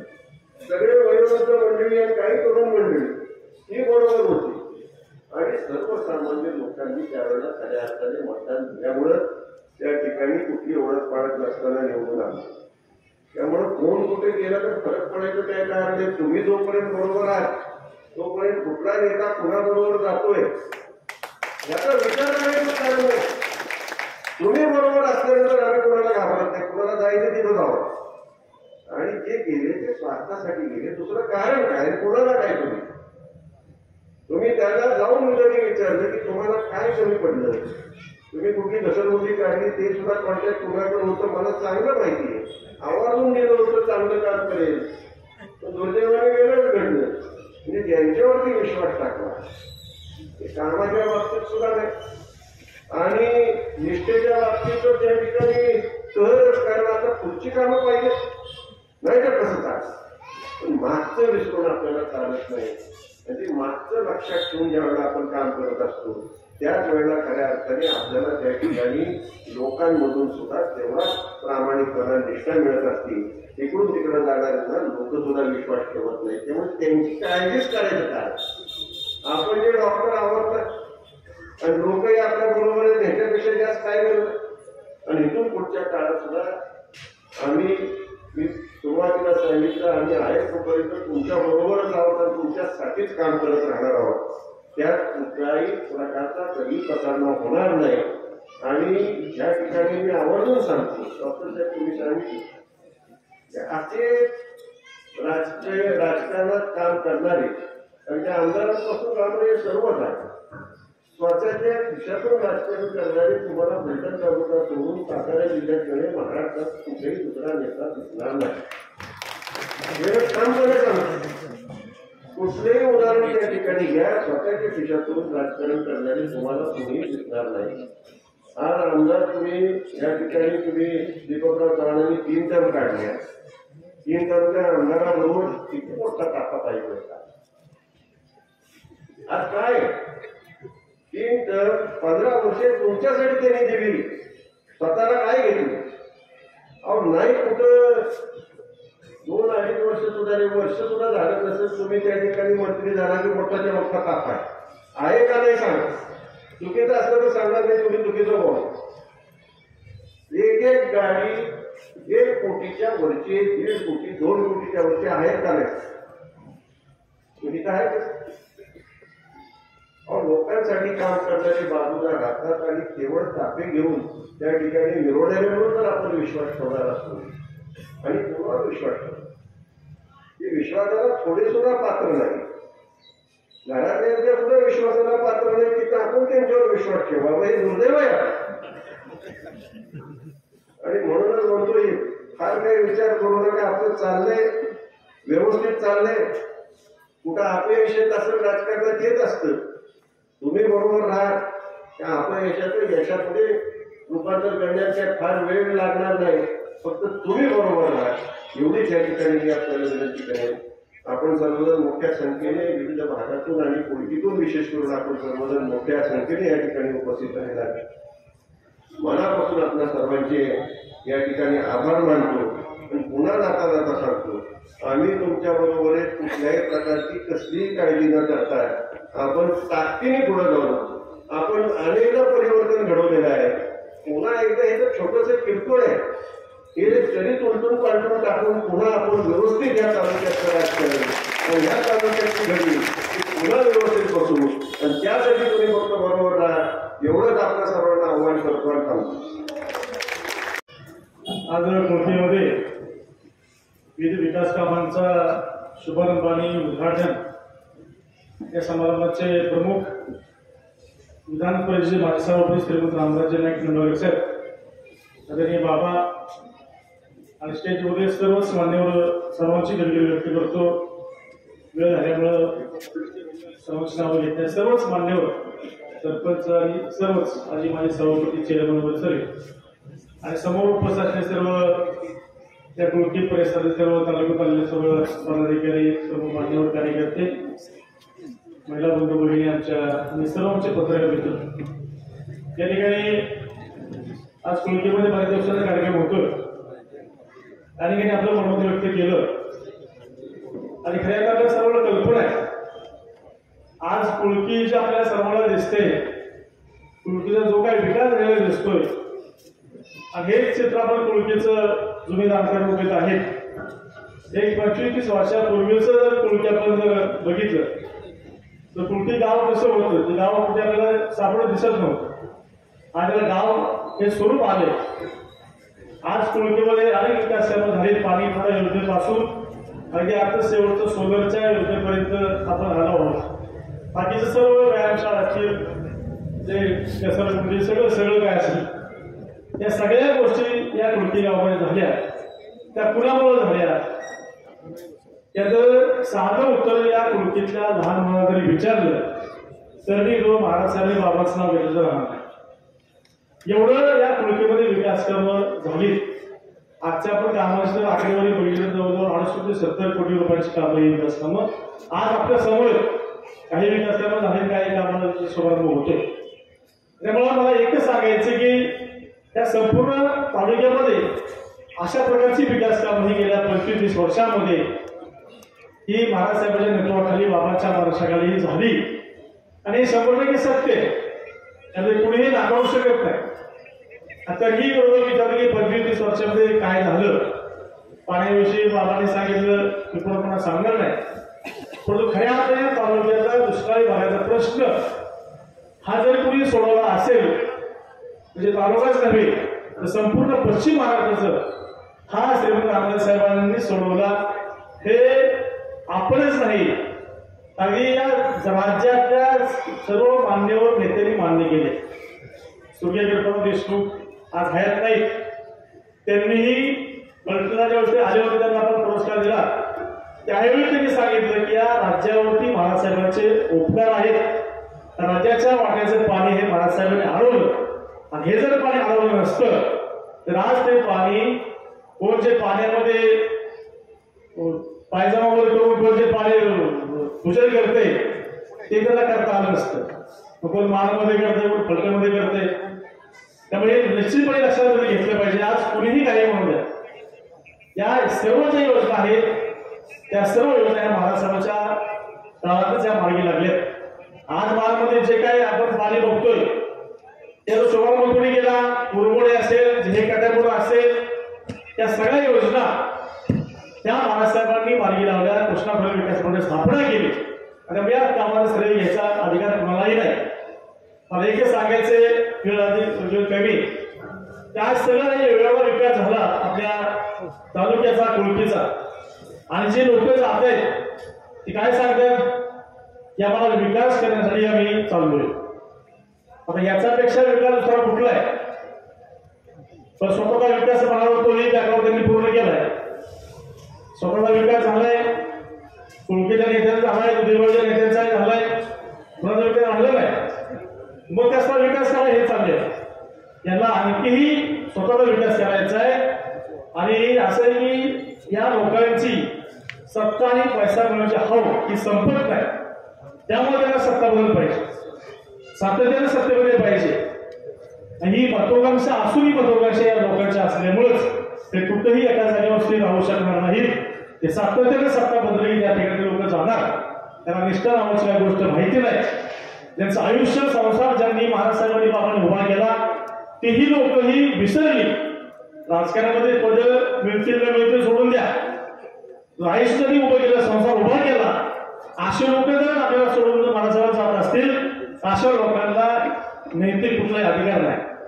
ते कोळगेचा असू द्या किंवा दुधावळचा असू द्या, या गटातले म्हणून सांगतोय अशा लोकांना मत मागण्याचा अधिकार नाही. अशी लोक पुढच्या काळामध्ये आपल्या या सर्वांच्या जनतेने त्यांना निश्चितपणे जनता त्यांना जागा टाकलं जाणार नाही. मी एकच तुला सांगेन, महाराज साहेबांनी नेहमीच या राज्यात तालुक्यातील सर्वसामान्य जनता समोर ठेवून काम केलं. कुठल्याही जातीवर राजकारण कधीही केलं नाही. सर्वसामान्य जनता त्याच्या असणारी गरज, त्याच्या संस्थात असणारी गरज कशी भागेल हे त्यांनी काम केलं. आणि त्यामुळे त्याचा तालुका हा 25-30 वर्ष आणि त्याच्याही पेक्षा त्याच्यापूर्वी हा तालुका त्याच्या पाठीमागे उभा राहिला, राजकारणाच्या पाठीमागे उभा राहिला. आणि म्हणून मला एकच सांगायला, या तालुक्यामध्ये काय चाललंय? केवळ दडपशाही, सत्तेचा गैरवापर करून काही लोकांना बोलून घ्यायचं. आज तर ते अनेक ठिकाणी शिक्षकांना बोलून घेत आहेत, मीटिंग करतायत, सरकारी इतर ग्रामसेवक असतील त्यांना बोलून घेत आहेत, जेवण देत आहेत. म्हणजे काय मुद्दा बोलला तोंड दाबून मुक्याचा मार, अशा प्रकारची परिस्थिती. आणि म्हणून याचं कारण एकच आहे की महाराजसाहेब बाबांनी कधीही कुठल्याही सरकारी अधिकारी असू द्या त्यांना सर्वांना वाढवलं आणि मग कधीही या लोकांनी या अधिकाऱ्यावर आरेरावी केली नाही. जे योग्य काम आहे एका चुकीचं काम सांगितलं नाही, आणि योग्य काम आहे ते योग्य काम करायचं सांगितलं. कधी दडपशाही किंवा दबावामध्ये या अधिकाऱ्याला कधीही ठेवलं नाही. आज काय परिस्थिती आहे आणि खुशाल जे आपल्याकडून निघून गेले ते सांगतात की अभिमानानं जे शिक्षकांना मध्ये इथं बोलवलं, मी पुढाकार घेतला असं सांगताय. त्याला खरं तर जनाची नाही मनाची बरोबर वाटली पाहिजे. तुम्ही कुठल्या अवस्थेमध्ये होता, तुम्हाला कुठल्या अवस्थेमध्ये पोहोचवलं याचा विचार करण्याची गरज. खरं तर आज मंत्री झालेले त्यांनी मागच्या काळामध्ये महाराजसाहेबांवर टीका केली. तर आपल्या आठवत असेल 2016 साली कोर्टामध्ये कोण कोणाच्या पाया पडलं ते मला माहिती आहे, किंवा जनतेला माहिती, पत्रकारांना माहिती. त्यामुळे महाराजसाहेब निश्चितपणे दुसऱ्या प्रकारे स्वच्छ त्यांच्यामध्ये 30 वर्षामध्ये कुठलाही आरोप झाला नाही आणि भविष्यामध्ये काही होणार नाही. पण तुमच्यावरती या काळामध्ये आरोप झाले किती वेळा झाले, तुम्ही पत्रकारावरती खोटे गुन्हे दाखल करताय, हे सगळं लोकांना माहिती आहे. थोडंसं काळ त्यांचा असल्यामुळे थोडंसं, परंतु हा काळ हा काय वाटताय काळ हा बदलतो, चित्र हे बदलतं. माझ्याकडे सर्वांना विनंती, मी एक शेवट सांगेल. 2 वेळा आपण फसलोय. लोकसभेला दिशाभूलला आपण बळी पडलो, विधानसभेला दिशाभूलला बळी पडलो. आपण म्हणतो 1 डाव माफ, 2 डाव माफ, आता 3रा डाव माफ करू नका. आता ज्या इलेक्शन येते त्या इलेक्शनात तुम्ही आता कंबर कसून तुम्ही उभं राहा, रेल्वे उभं राहा. आणि पुन्हा या तालुक्यामध्ये महाराष्ट्रामध्ये सत्ता, त्याच्या विचारे सत्ता कशी येईल, म्हणजे जिल्हा परिषद असू द्या, ग्रामपंचायत असू द्या, किंवा कुठली इलेक्शन असू द्या, कारखाना असू द्या, आता कारखाना पहिला येईल. तेव्हा आपण निश्चितपणे एकूण उभं राहिलो, आपल्याला मतभेद मिटवले तर आपला राजकारणाचा पराभव कुणी करू शकत नाही. आपण ठामपणे महाराजसाहेबांच्या बाबांच्या पाठी उभं राहावं एवढी विनंती करतो. शेवटचा आपण एकच सांगतो, आज सावता महाराजांची श्रेष्ठ पुण्यतिथी आहे आणि सावता महाराजांना एकच सांगितले, कोण काय खातो कोण काय याचा त्यांनी आपल्याला सांगितलं आहे. कर्म काय करतो महत्वाचे, आता कर्मच सांगितला. माणसानं कर्म करावं, कर्म चांगलं करावं हे त्यांनी सांगितलं. कुणी काय खावं कुणी काय खावं विचारायचा प्रश्न आहे.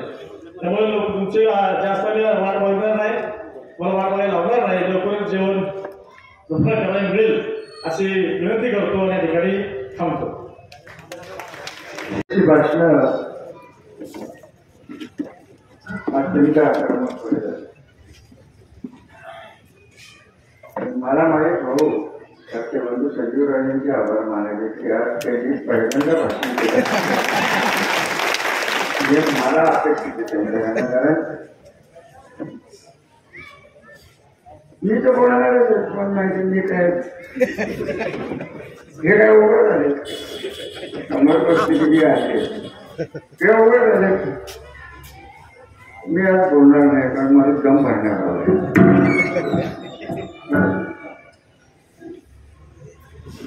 तुम्हाला सगळ्यांना फोन घेऊन ते जातात कार्यकर्ते. एक माणूस त्याने स्वतःच्या ताकदीवर ज्याला कार्यकर्ता म्हणून पुढे आणता आलं नाही त्याने काय केलं. सरकारने कॉन्ट्रॅक्टर बिलं काढणार नाही बघून घे. नंबर 2चे धंदे असलेले पोलिसात आणून तुला आत टाकेल. एखादा मोठा कार्यकर्ता असेल त्याच्या गावाने गावे त्याला फोन करून सांगितलं की तू पुढे दिसला तुझं आगावणे करेल. अजून मला मतदारांची फक्त कौतुक वाटतं की अशा माणसाला तुम्हाला तिरस्कार घेण्याऐवजी तुम्ही त्याला घाबरायला लागलाय ते अवघड आहे. काय करायचं कशाला कोणाची नावं घेत आहे. तुमच्याकडचे गेलेत काय आमच्याकडे दुर्दैवापासून कोण कोण गेलेत त्यांना पोटात काय मावळायला राहिले. एवढी सत्ता दिली प्रतिष्ठा दिली. तुझ्या बाबाला राहणारा आम्हाला मुंबईत पर्यटन घेऊन राहिला मला शिकवतो येतो की कृष्णा मामळाचा उपाध्यक्ष मी होणार आहे कारण लाल दिवा मिळेल की त्याचा धोका. काय त्यांच्याविषयी बोलण्याच्या अर्थ नाही. मला त्यांचा कंटाळा आलाय. मी त्यांना एकच सांगेन की जा तिच्या घरी सुखी राहा कारण इथनं परतीची वाट नाही आहे. तुम्ही ज्या डोळे स्वतःहून गेले की बाबा घे माझा लचका तिथं हात लागला होता तर तरच होता वाढ होता का सिंह होता त्यांचं त्यांना माहिती. त्यांच्यावर तुम्ही याच्या पुढे बोलणार. मला सांगण्यात आला मला स्वतःला ते काही विशिष्ट समाजाची लोक मला ते नाव घ्यायचं नाही ते कारण आहेत. तर मला सांगितलं गेलं की तुम्ही त्यांच्यावर बोलला तर आम्ही भविष्यात तिकडे जाऊ. हे जर असले दम मला जर भरायला लागले कोण मी आयुष्यात ऐकणार नाही कारण मी जास्त मानणारा माणूस नाही. माझ्या घरात जात पातीचं वळण नाही. इथं रडावडे प्रशांत बसलेले तुझ्या यामध्ये जे मी जे काय बोललोय ना ते परत आज रात्री गेल्यावर पाठवून दे सगळ्या. मला त्यांनी पाठवून तुला फोन केली नाही. आम्हाला कधी माझ्या आजोबा सिंहासन देण्यावर बसलेले शेवटचे राहिले या सगळ्या 84 पटींचे त्यांनी कधी जातपात बघितली नाही. तेव्हा ती जाती आता काय होते तुम्हाला काय माहित. इथं बाळासाहेब शेंडे बसले. बाळासाहेब तुमच्या गावचे सातबारा काढले तर कधीला सगळे कोणी सांगा कोणाचे माझे बघा मग आता रामाचं गाव रामाचं माझं काय सर्च केला हे सुटले की तिथं नवीन आले. केवढा मोठा अभंग चाललाय कोण भेटले अजून कोण संत पाहिजे. भेटीचा अभंग हा जगन्मान्य आहे. तुम्हाला माहित नाही मी बोलणार नव्हतो. मलाच सांगितलं की आम्ही जाणार कांदा शोधू नका ज्याला जायचंय तिने आत्ता जर आपण धोका मी बोलेन योग्य वेळ बोलेन योग्य ते बोलेन. परंतु एक मी तुम्हाला सांगायला आलोय जे संजय राजे बोलले ते कार्यकर्ते येतात आम्ही जातात. कार्यकर्त्यांना प्रामाणिकपणे आम्ही घडवण्याचा प्रयत्न केला. आपल्याला कशाला भ्रष्टाचाराचं बोलत असतं.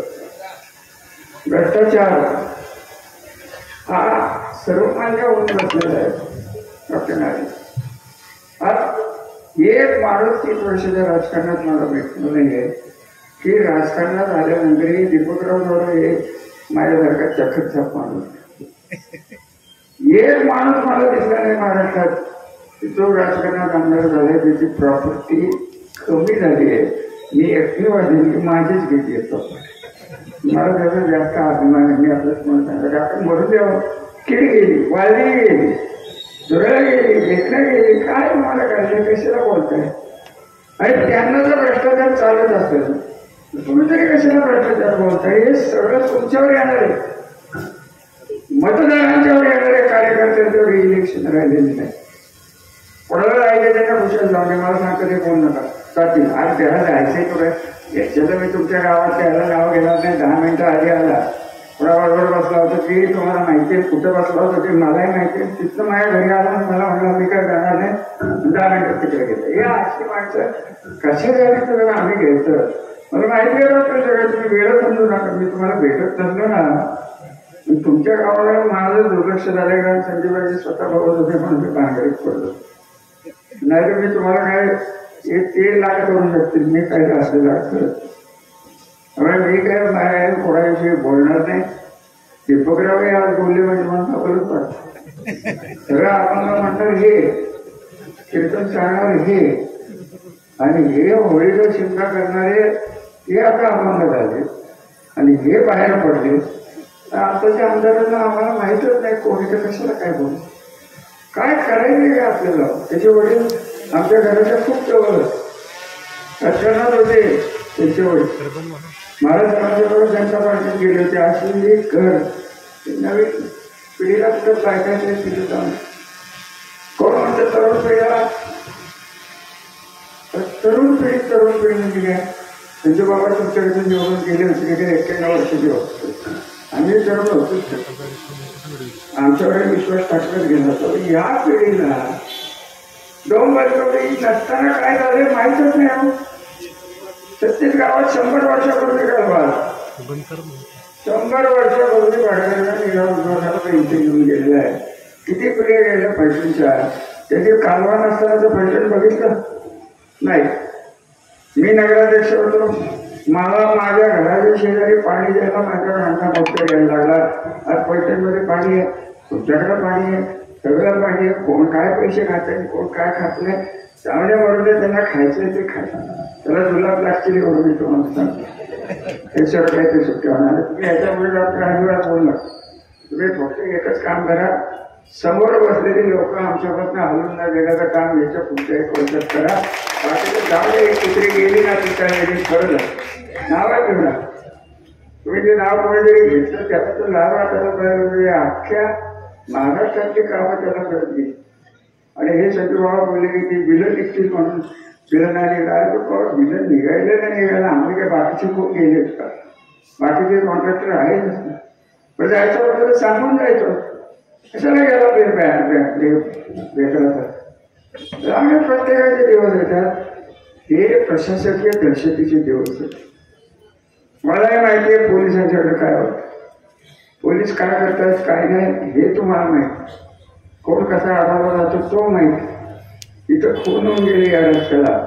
त्यात खरं कोण होतं मी तुम्हाला सांगितलं. मी बोलणारच आहे, आज बोलणार नाही कारण तुमच्या संतांची आज पुण्यतिथी आहे. त्यामुळे मला काही बोलायला नाही. पण तुम्हाला मी एक सांगू, बाळासाहेब तुम्ही ज्या देवळात तुमचा समाज बसतो ती जागा माझ्या आजोबांनी तुम्हाला दिली. एवढं तुम्ही लक्षात घ्या. तुम्ही सगळे इथं माझ्याप्रमाणे तुम्ही लक्षात घ्या. माझ्या आजोबांनी मला जातीयवाद शिकवला नाही आणि मी करणार नाही. मला विचार पटत नसेल तर त्यांनी तिकडंच जावं.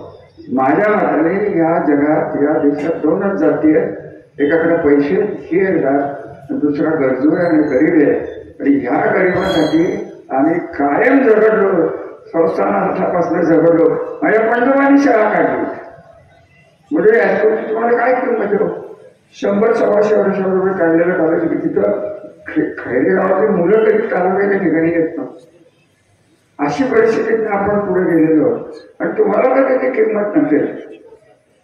कोण तुम्हाला काय करणार नाही. तुम्ही तुमची दशा करून घ्या. आम्ही राजकारणात आलो त्याचं कारण संजय राजेंच्या वडिलांनी आम्हाला ठिकाणी राहिलं.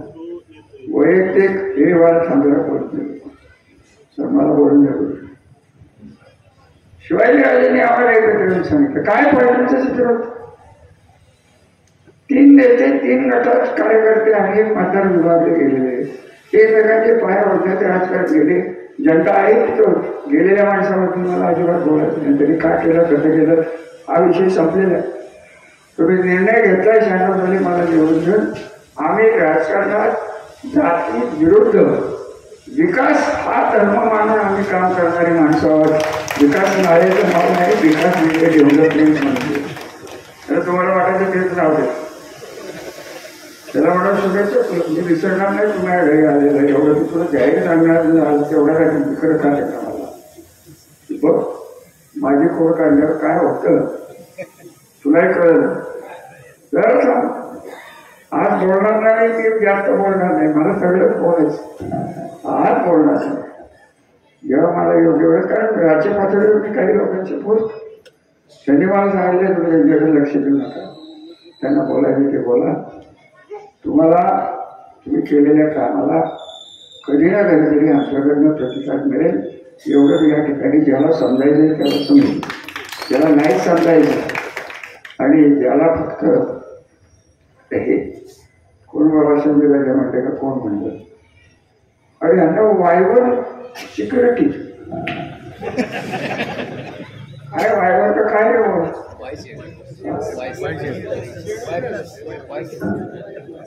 मला मिळायला पाहिजे मला धमकी यायचं तर मी आपला फिरतोय गाडी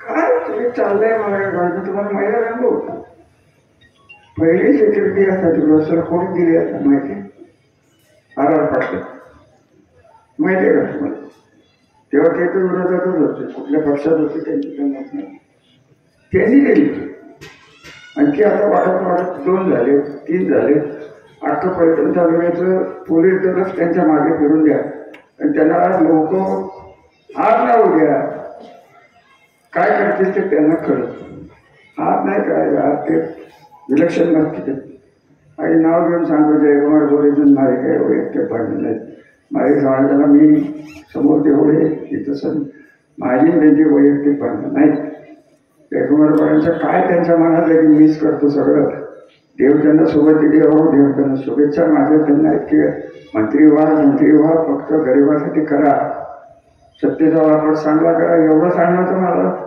माझं वय वाढलेलं आहे माझा तेवढाच अधिकार आहे कोणाला मी बोलू शकतो राज्यात मला कोणच होतं चालत काय होतंय की काय देवाचे भाषेच असे पडले की त्यांच्या मनात माझ्याबद्दल जी आधी निर्माण झाली आहे त्यांना सांगायचा प्रयत्न केला तेही योग्य वेळेने सांगेल आज नाही काही बोलणार नाही मला बोलायचं नव्हतं खरं हे नको ते बोलून गेले त्यामुळे माझं तोंड सुरू झालं माझं तोंड मी जरा सेन्सॉरशिप लावली कधी उठली मला सांगता येत नाही योग्य वेळी सेन्सॉरशिप उठल सगळं बोललं जाईल आज फक्त ही सुरुवात आहे मला भीती वाटते पुढच्या राजकारणातील भविष्याची माझ्यासाठी नाही वाटत मला तुम्ही भरभरून दिलं माझ्या कुटुंबाला दिलं संजय राजांना दिलं पेट्रोबाबांना दिलं तुमचा विश्वास आमच्यावरचा उघडत असला तर मला या वयात तुमचा कार्यकर्त्यांना मी हिंग लावून विचारत नाही बाळासाहेब ठाकरेंचं तुम्हाला एक उदाहरण सांगतो बाळासाहेब ठाकरे त्याचे आमदार ओळखायचे नाहीत ते फक्त संघटनेचे लोक ओळखत ते त्याचे शिवसैनिक जे होते ना संघटनेचे त्यांना ओळखायचे मी तर संघटनेचे तर आमची संघटनाच कुचकारणी झाली त्याला कोण काय करू शकणार मी फक्त तुम्हाला बघतो तुमचं घरदार बघतो तुमच्या मुलांचं शिक्षण बघतो तुमच्या मुलांची नोकरी बघतो तुमच्या मुलांचा व्यवसाय बघतो आणि तुमची सुखशांती ही माझ्या डोक्यात कायम 30 वर्ष केलेली आहेत आणि तुम्हाला जर माझं वैयक्तिक काम पटत नसेल माझे विचार जर पटत नसेल जाता जाता मी न बोलायचं ठरलं होतं तुम्हाला खरं सांगू का मला कार्यक्रमाला ह्याचा मूड नव्हता करणार मॅच बघायचं म्हणजे मी काय रमी बघत नव्हतो मी मॅचच बघत आता त्यांच्यावर जे आरोप होतात ते माझे वैयक्तिक मित्र आहेत त्यामुळे त्यांना काय मला बोलायचं नाही पण मी आपलं पत्रकारांना काहीतरी चौकट एकच होणार आहे उद्या मी तुम्हाला आत्ता सांगू का उद्या काय बोलणार येणार काय येणारच नाही संजय राजे यांची भाषणावर टीका देणार की नाही असले बोलले असतील अगदी असले ते मूळ विषय राहतो बाजूला काय बोलले संजय चुकीचं कृष्णा महामंडळाचं एकही नेतृत्वाने कधी सिरियसच घेतलं नव्हतं की कृष्णा लवाडामुळे आपल्या तालुक्यात आपल्या जिल्ह्यातच पाणी जास्त गेलं काय नवीन पिढीला सांगत बसायचे निराटे वगैरे त्यांना माहिती आहे ज्यांना जे निराटे वगैरे बोलतात त्यांनाच निराटे वगैरे माहित नाही तुमचं काय घेऊन बसतं ते मी हे आणलं मी हे ते आणलं सगळं ठीक आहे सगळं मुख्यमंत्र्यांनी आपला येऊन सांगायचं की पार्टी आहे, शेवटी राजकारण आहे, बोलायला लागतं. मुंबईत सगळ्यांना माहिती आहे की एकाकीपणे लढत केलेला मी एकमेव माणूस आहे की पश्चिम महाराष्ट्रातल्या पाण्याला कधी कोणी बघितलं नाही. हे सरळ मी तुम्हाला पत्रकारांना त्यावेळेस कोणीही बघितलेलं नाही. मी कुठल्याही पक्षाच्या कुठल्याही नेत्याला कुठल्याही माजी मुख्यमंत्र्याला बोलत नाही. त्याने ठरवलेलंच होतं की पाणी आपल्याला जाणार नाही, पण मला ती भीती होती. वकिली डोकं आहे मला, लवाद वाचला होता. त्या दिवशी रात्री मला झोप आली नाही आणि त्यात क्लिअर कट केलं होतं की जे पाणी वापरलं गेलं नाही, जे पाणी साठवलं गेलेलं नाही, त्याचा फेरविचार होऊ शकतो. हे लवादात होतं आणि त्याचे अर्थ चुकीचे काढले गेले, म्हणून हे सगळं नाटक रचलं गेलं.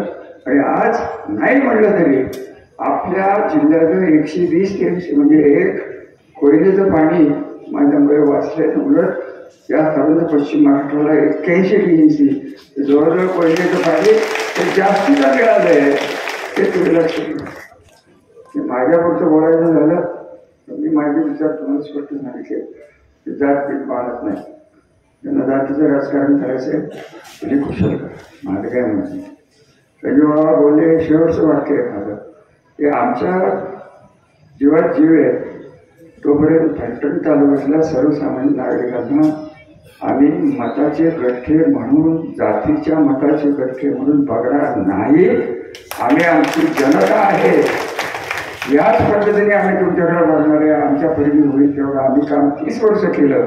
आज तुमच्या हातात सत्ता द्यायचे काही लोक प्रयत्न जे करतायत ते 30 वर्षाचं सगळं फलटणचं एकाकी विकास हा ते 1 ते 2 वर्षात 5 वर्षात संपवण्याची नादाने जी लोक लागलेली आहेत. तुम्हाला माझं हे लक्ष तरुण पिढीला मला सांगायचं, माझ्याबद्दल बोलणं सोपं आहे. कृत्रिम बुद्धिमत्तेवर कोण बोलते हो? कृत्रिम बुद्धिमत्ता काय आहे तुम्हाला कळतं ना तरुण पिढी? किती जण संजय बाबांनी इंजिनिअरिंग कॉलेज काढलं. मला आनंद वाटला की तुझे 550-100 मुलं जे त्यांचं भविष्य आहे त्याचं शिक्षण घेते. आईबापांनाच माहीत नाही कृत्रिम बुद्धिमत्ता काय, तर पोरांना काय सांगायचं. हे असलं सगळं विचित्र समाज झालेला आहे. त्यामुळे याच्या पुढचं राजकारण हे तुमच्यासाठी होईल, कार्यकर्त्यांच्यासाठी कधीच नव्हतं. कार्यकर्त्यांना सांभाळण्यात आमचा उद्योग गेला आहे, ती चूक आम्ही करणार नाही. आणि गेलेल्या माणसांना माझं एकच म्हणणं आहे की तुम्ही आम्हाला सोडून घेऊन आमचे मान अपमान नाही झालेला. आमच्या शब्दाला मान घेऊन तुम्हाला जनतेने जे मतं दिलेली आहेत त्यांचे अपमान तुम्ही गेले आणि त्यांच्या अपमानापासून आम्ही घ्यायला नाही, तुम्हाला घ्यायला लागेल. तुम्ही मतं टाकली म्हणून ते आज नगरसेवक झालेत. काय तुम्ही म्हणता सविस्तर, आणि तो म्हणतोय असं तसं तसं तसं. एक कोण गोल्ड सोन्याचं सम्राट घेतलं, त्याला म्हणा तुझ्याकडं माझं बारकाईने लक्ष आहे. सरळ सांगा तुझं हातातलं ऐकच बघत तुला सोन्याचा हिसका असतो. त्याला थांबत तुम्ही दुसऱ्याचा विश्वासघात जर केला असेल तर सर्वसामान्य माणसाच्या मताचा विश्वासघात केलेला आहे. स्वतःच्या पैशाची घमेंड असलेली ही माणसं स्वतःचे पैसे कसे कमवले जातात हे माझ्यासारख्या माणसाला चांगलं माहिती आहे. आणि म्हणूनच तुम्हाला जर माझे विचार पटत नसतील तर सर्वसामान्य माणसांना माझी हात जोडून एकच विनंती आहे की 30 वर्ष मी तुमचे संसार बघितले, माझी 30 वर्ष मला परत देऊन टाका. कशाला माझा विचार पडत नाही. तुम्हाला जात करायची, पास काढायची, अजून कोणाला आरक्षण करायचे. मी नाही बघितलं आरक्षण, कोणाचंच बघितलेलं नाही. धनगर समाजाचं नाही, मराठ्याचं नाही, मला पटतच नाही. गरीब आणि श्रीमंत प्रत्येक समाजात आहेत की नाही एवढं सांगा, नाही म्हणून सांग. दुष्काळी आणि बिगर दुष्काळी हे विदर्भात आहेत की नाही मला सांगा. त्यांच्यासाठी काम करायचं हे काहीतरी राजकारण करायचं आणि बोलत राहायचं. आणि तुम्ही शिकलेली मुलं, तुमच्या आधीची पिढी काय शिकली तर दत्तोबा शिंदे माझे आंबेडकर चौकात त्याच्या कट्ट्यावर चहा सिगरेट बनणारी ओळख. आता काय तुला सांगायचं रोटेला काय तुला सांगू? तुला नाही माहिती आहे कसं चाललंय काय झाले. ते समोरचं मंदिर दिसतंय ना, त्याच्या खासाचा पाय आहे ना तो काढून टाक. तो आम्ही ते आले चिकरावर आयत्या पिठावर सगळे वेगळं आणतात धडाधड. पिठाची वेगळी कोणी काढली मी, वेगळा कोणाच्या त्यांच्या, आणि त्याला म्हणते कोण तुम्ही. आता ह्याच्यानं मार्ग कसं करायचं सांगा की मग. अहो ते समोरच उदाहरण घ्या. एवढं तुमचं ते मंदिर घ्या, कोणी गेलं का बाळासाहेब तेव्हा आम्हाला जास्त तुम्ही शिकवणार, कोणीच शिकवणार. कुठल्याच जातीने आमच्या घराकडनं जातीच्या विषयी आम्ही बोलू, जातीच्या विषयी बोलू हे आमचं होणार नाही. हा विचार आपणही विचार करावा. उगाच कुठेतरी बोलत आम्हाला मिळू नये एवढंच मी या कार्यक्रमात सांगू इच्छितो. आपण आलात आता घरी भरपूर जेवून जा, आपला देश जिंकेल अशी प्रार्थना करा आणि माझ्यावरही जरा नजर घालून द्या. पुढच्या हे बुथवर उभे राहतात ते द्या सोडून. तुम्हाला काय शिकलेलं कळलं नाही कोणाला मतदान टाकायचं. मतदान जर केलं व्यवस्थित संजोबाला ओळखत नव्हती, मला ओळखत नव्हतं, अशा वेळेस तुझे वाढणे त्यांना निवडून दिले. आणि हे आम्ही कसं विसरू. तुम्ही जी सुरुवात केली त्याला लागलेले हे झाडाला काय लागतं, काय झाड खातं ते काय म्हणतात, तशी वाळवी आहे. ही वाळवी आपल्याला संपवायची. आणि आज संत शिरोमणीचा आशीर्वाद आपल्या पाठीशी राहील एवढीच त्यांना विनंती करतो, प्रार्थना करतो, आपली रजा घेतो. धन्यवाद. उपस्थित असणाऱ्या हजारोच्या संख्येतल्या सर्वच या ठिकाणी कोळकी ग्रामस्थांचं पुढे एकदा कोळकी